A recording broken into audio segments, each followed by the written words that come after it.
Oh, I've got a letter. Oh, it's not mine. What's this?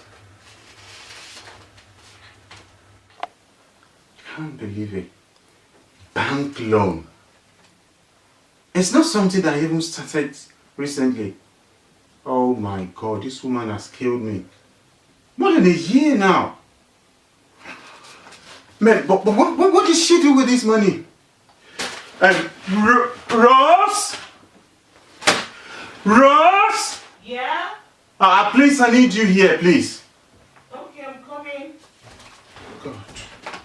Heavenly Father, save me. This is... Rose, can you please explain this to me? This is a loan that you collected over a year ago, almost till now. Please, just explain to me. If not because of the missed payment that you have here, I wouldn't have known. God, just go on. I'm so sorry, George. I was just looking for the right moment. Can you speak louder because I can't hear you now? I was looking for the right moment, the right atmosphere to tell you that I took the loan out. Now that I have known by accident, my dear, can you please explain to me what you did with this huge amount of money? I used the loan for a project back home. Which project? You know, anytime we go back to Africa, okay, dear. And we don't feel comfortable, so I thought maybe I should just get a small house just for us and the family. Small house. You wonder why I am sweating. For all of us, house. George, for all of us, all and the you've family. been doing this behind me for almost 2 years. You've not found the right moment to let me know about it. Have I not told you before that I'm not ready for this kind of project now? So you went behind me to go and collect a bank loan to go out to be doing that behind me. Who knows what else you are up to? Oh no, Spill George. the beans now, please. George, no, it's just a surprise. It's everybody comfortable. And this surprise of yours, so if I may ask you, whose name is this surprising? Okay? You know, when they were trying to get the CFO. All right. And I don't know how to approach you and explain. So I just told them to put just my name. It's for both of us, you know. It's for just your name. That's good.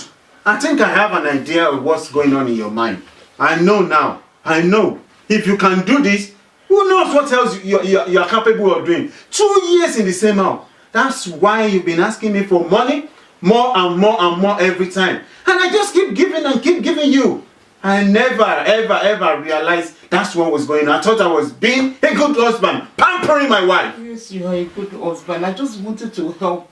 George, you remember those days when you asked somebody to get a truck for you back home and the money went, wasted.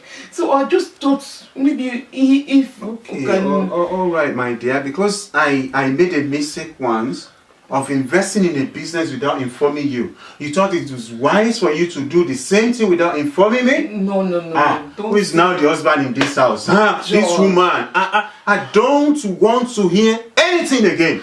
In fact, I feel like I just don't want to. If you touch me again, I'm sorry. I'm sorry, George. Please. What have I done? What have I done? God, please help me. Have I made a mistake? Hello there. You are welcome to another episode of Relationship Clinics. This is where we look at practical and direct approaches to marital and relationship issues. And my name is Adeyinka Adeomi, and this is my husband. I'm Ayo Adeomi. And you're welcome to our lovely, I love today's topic because I believe everybody can relate with it, even if you're not married.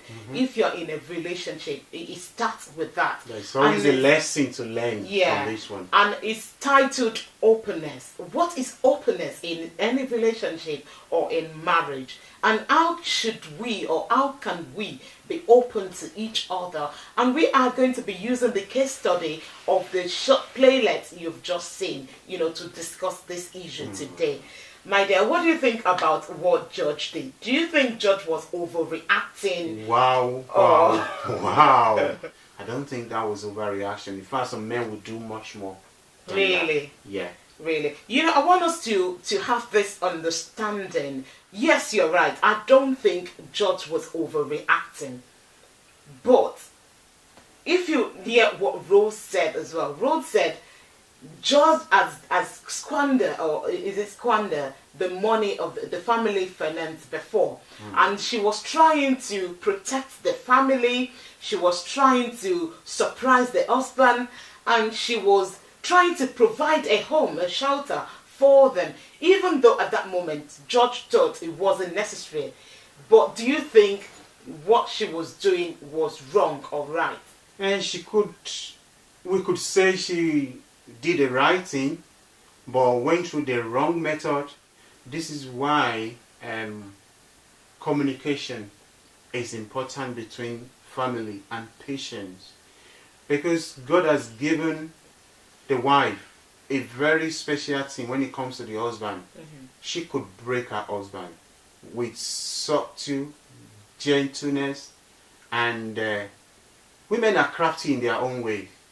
But that kind of craftiness, where you left the wife left the husband in the dark for so long, it could lead to so many other things, where the man will think some other things. Oh, what if she could do this, she can do much more than that.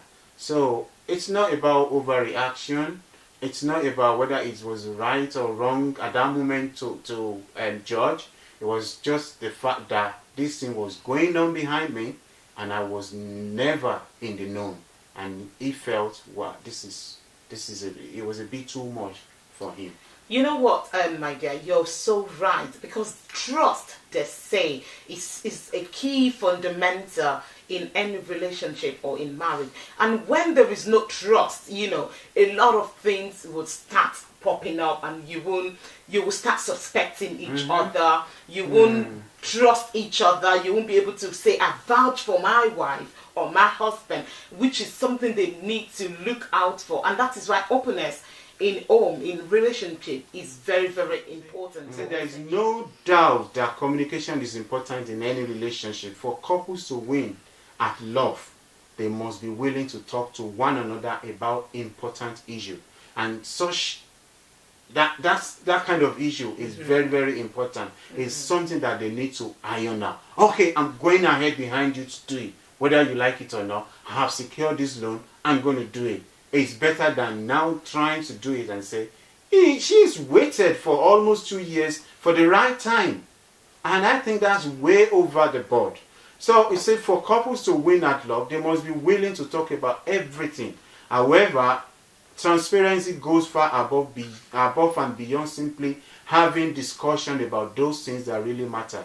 Discussing things openly and without any hidden agendas or motives goes into the right heart of what transparency is all about. So it's all about transparency.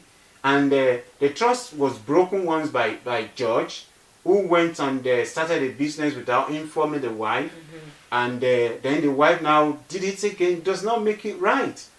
There should be transparency. People, when the Bible talked about them being naked in the Garden of Eden, I believe this nakedness that we talk, that I think what that nakedness meant was that they were open to each other. There was nothing hidden.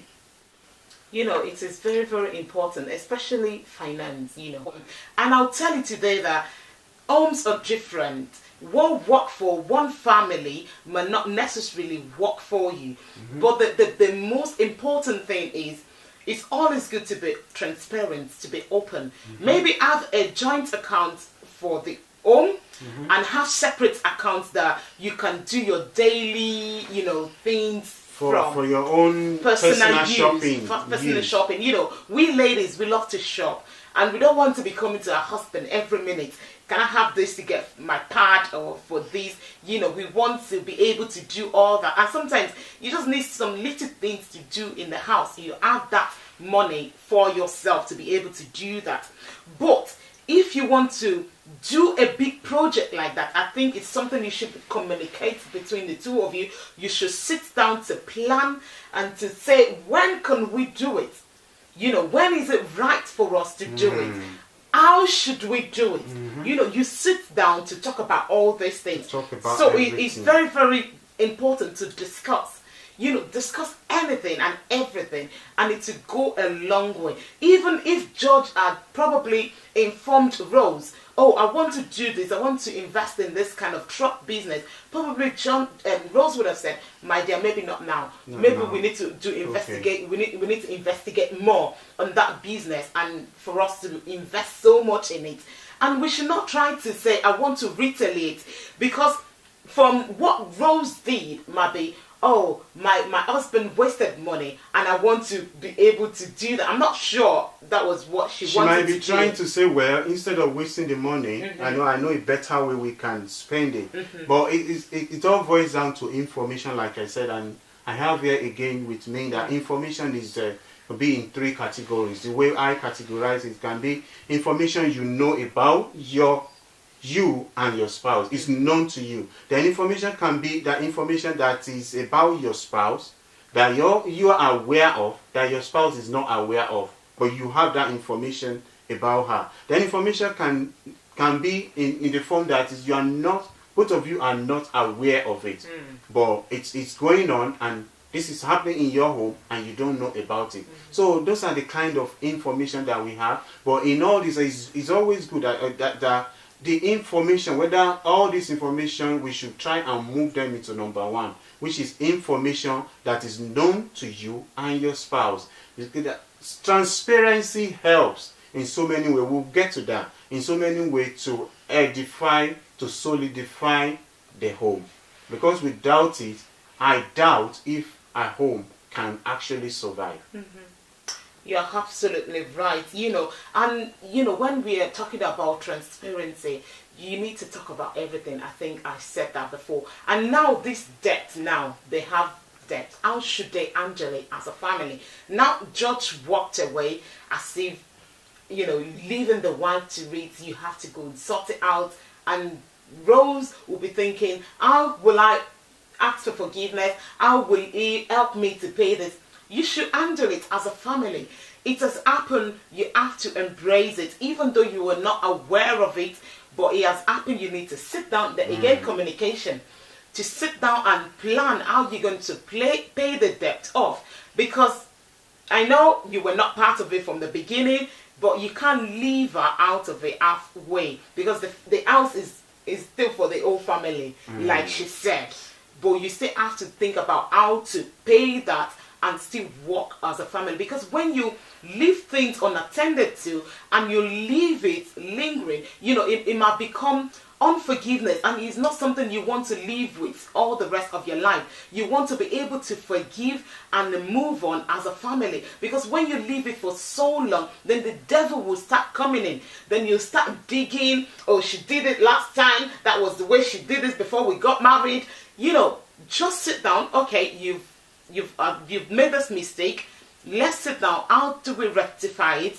Which way can we do it next time so it doesn't repeat itself? And you think of how to do it as a family. Remember, you are still a family. Yes, they are still a family. So in that kind of situation that things happen that way, and George went away in anger.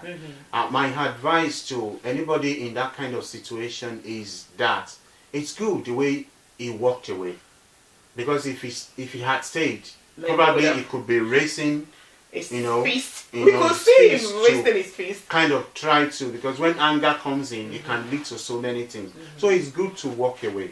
Now, as he walks away, the next thing for him to do is to kind of sit down over it and think deeply. Okay, my wife said she did this for the family. I now want to believe that she did it for the family.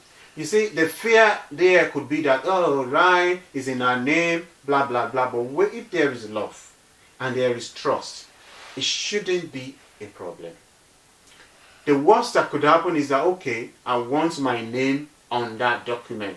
Which can be done. It can be rectified. You know, which can be done. So, he now needs to do more work here. How? Because, yeah, he's a man of the house. So, definitely he needs to go away, think over it, come back to his wife, and then they can settle it. Move from that point of, how do I put it now? A knot. Because it's like a knot has been tied now, and they have to untie, they have to unknot it.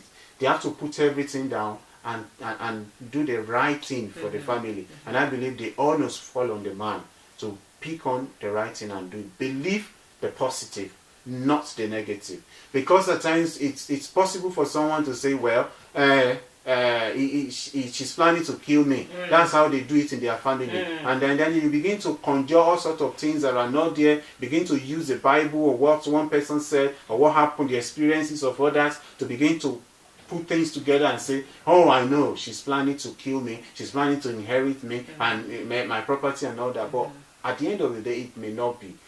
Look from the positive side and build on it. I have here with me advantages of being transparent in among couples.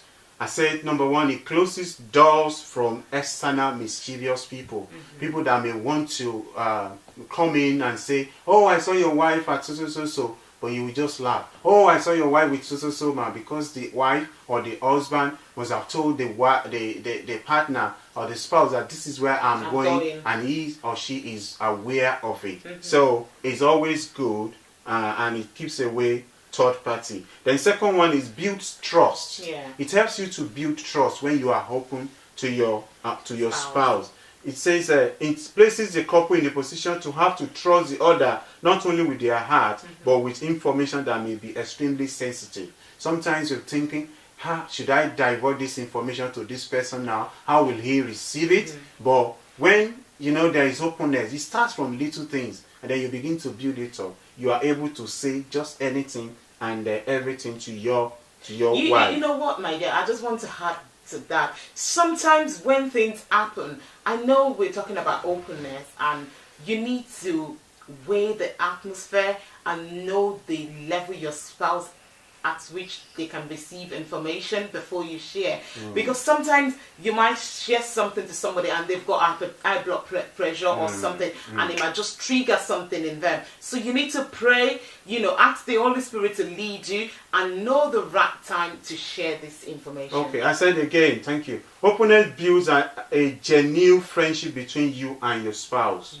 When you are open to each other, you become friends. And I can tell you, as a married person, the best friend you can ever have is your spouse.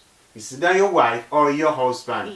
So it makes a very big difference when your husband or your wife is your friend. And then number two, openness also offers protection against infidelity. When you are open, you can discuss your weaknesses with your husband, with your wife. I feel like this. When I see this person, this is what goes on in my mind, and all that and all this. So you can help each other actually when you are open to each other. So a lot. Then it serves as a tool for healing and conflict resolution. If they have been open, if George and Rose have been open before, it will help them to quickly heal this one, because we see this one as a blip. That it has happened. The house is for us. Now that ends, my dear. I love you. We love each other. And then they move on. They do what needed to be done to close that chapter. And I think it starts from little things. You build it up. And you build it up. Yeah, that's all we've got for you today. But if what we've discussed today, or that short playlist, is something that has affected you in any way, please do get in contact with us. You will see our details below the screen. And if there is anything that we missed out that you want to add as well, so that others might benefit from it, please do have below the comments as well. We want to hear from you. Remember, this is an avenue for people to learn. We are all learning, and we learn every day. And when we share together, we learn from each other. Remember, marriage is built on rock. And I pray and hope and wish that your marriage is built on rock. And that rock that I am talking about is the rock of Jesus.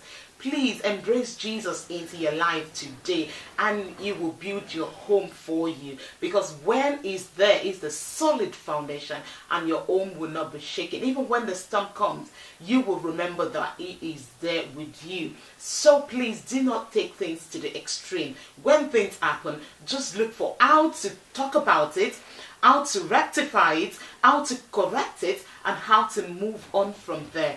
Don't remain there. You're not meant to remain there. Thank you very much for listening to us today. And finally, before I go, I wrote this down as I was preparing, and it said, don't fall in love, but walk in love. Love is an action word. The more of it you practice, the better you will be at it. So it's an action word. It's something you need to show. It goes beyond the physical one. It goes much more deeper to emotion. Walk in love. Don't fall and stay down, but stand up, walk, let God be your partner.